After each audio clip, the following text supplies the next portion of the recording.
আসসালামু আলাইকুম প্রিয় গাইজ, চলে আসলাম আবারও সেই একটি আপুর কাছে। আসলে এই আপুটি অনেক খোঁজাখুঁজির পর আমাদের কাছে আসছে। চলুন আমরা আপুর মুখ থেকে আপুর পরিচয়টা জেনে নিই।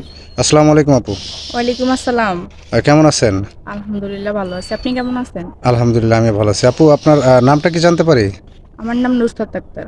আপনার নাম নুসরাত আক্তার। জি। ও আচ্ছা, বাড়ি কোথায়? আমার বাড়ি দাউদকান্দি। দাউদকান্দি কোন জেলা এটা? এটা আপনার কুমিল্লা জেলা। কুমিল্লা জেলা। ও আচ্ছা। আপনার ফ্যামিলিতে কে কে আছে? আমার ফ্যামিলিতে আপনার বাবা আছে আর একটা ভাই আছে আর আমি। ও আচ্ছা, আপনার বাবা কি করে? বাবা কৃষিকাজ করে। কৃষি কাজ করে। হুম। আচ্ছা, আপনার ভাই বোন কয়টা বললেন? এক ভাই এক বোন। এক। আমি বড়, ছোট একটা ভাই আছে। ও আচ্ছা আচ্ছা। তো আপু, আমাদের এখানে আসার কারণটা কি বলবেন? আপনাদের এখানে আসার কারণ হচ্ছে আমি মানে যতটুকু জানছি আপনারা অসহায়ের পাশে দাঁড়ান, গরিবের পাশে দাঁড়ান। তো এই কারণে আপনার কাছে আসলাম, অনেক খোঁজাখুঁজির পরে, যাতে আপনি একটা মানে সমাধান করে দিতে পারেন, এই কারণে আসলাম আপনার কাছে আর কি। ও আচ্ছা, সমাধানটা কি? আপনি কি এখানে মানে সাহায্যের জন্য আসছেন নাকি অন্য কিছু, কোনটা? সাহায্যের জন্য না, আপনার মনে করেন একজন মনের মানুষ খুঁজে দেওয়ার জন্য আসলাম।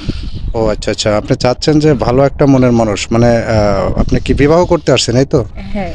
আচ্ছা, আপনার কি আগে বিয়ে হয়েছিল? হ্যাঁ, আগে বিয়ে হয়েছিল।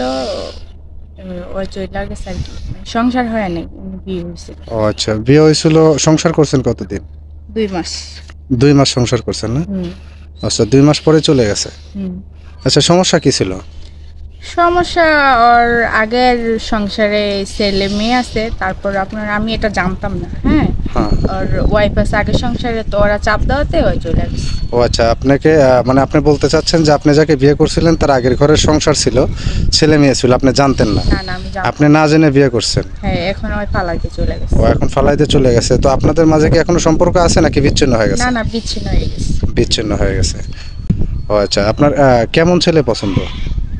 আপনার যেরকমই হোক ভালো মনের মানুষ হইতে হইব। ভালো মনের মানুষ। আচ্ছা, অনেকে আছে দেখা যায় যে প্রবাসে থাকে, অনেকের দেখা যায় বউ নাই, বউ চলে গেছে। এরকম লোক যদি, এরকম মানুষ যদি আপনাকে পছন্দ করে বিয়ে করতে চায়, সেক্ষেত্রে আপনি কি করবেন? হ্যাঁ, সমস্যা নাই, যদি ভালো হয়, যদি বউ না থাকে বা বাচ্চা কাচ্চা থাকে তাহলে আমার কোনো সমস্যা নেই। যদি বিয়ে করতে ইচ্ছুক থাকে তাহলে আমার সাথে যোগাযোগ করতে পারে। এখন তো আপনি মানে ভালোই বলতেছেন যে বাচ্চা কাচ্চা থাকলে সমস্যা নাই, বাচ্চা কাচ্চা থাকলে আমার কোনো সমস্যা হবে না, না না, আমার না কোনো থাকলেও সমস্যা হবে না। কিন্তু পরবর্তী যদি আপনি ওই বাচ্চা কাচ্চা নিয়ে যদি ঝামেলা করেন, বাচ্চা কাচ্চাকে যদি অবহেলা করেন, তাহলে? না না না, সেরকম কোনো কিছুই ঝামেলা হবে না, বুঝছেন? বুঝতে কারণ পারছি। আমার যাতে আগে একটা বিয়ে হয়েছে, স্বামী যাতে চলে গেছে, তাহলে তো আপনি মনে করেন আমি বুঝি, তাই না? ওইসব নিয়ে ঝামেলা হবে না। আচ্ছা, আমাদের এই ভিডিও তো দেশ এবং দেশের বাহির থেকে সবাই দেখতেছে। আপনার সাথে যদি কেউ যোগাযোগ করতে চায়, সেক্ষেত্রে কিভাবে যোগাযোগ করবে? আপনার কি কোনো ফোন আছে? আমার কোনো ফোন নাই, বুঝছেন? ও আচ্ছা, আপনার ফোন আছে। এই মানে যে এখন যে সময়, এই সময় যে ফোন ছাড়া কোন মানুষ আসে, এটা তো কেউ বিশ্বাস করে না।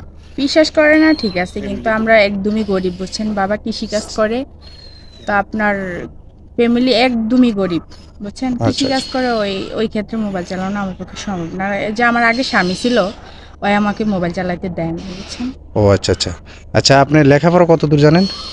লেখাপড়া আমার 7-এ ওঠার পরে আর লেখাপড়া হয়নি, কারণ যেহেতু মধ্যবিত্ত না, একবারেই গরিব, বাবা মার অত সম্পদ নাই, লেখাপড়া করতে পারিনি। ও আচ্ছা,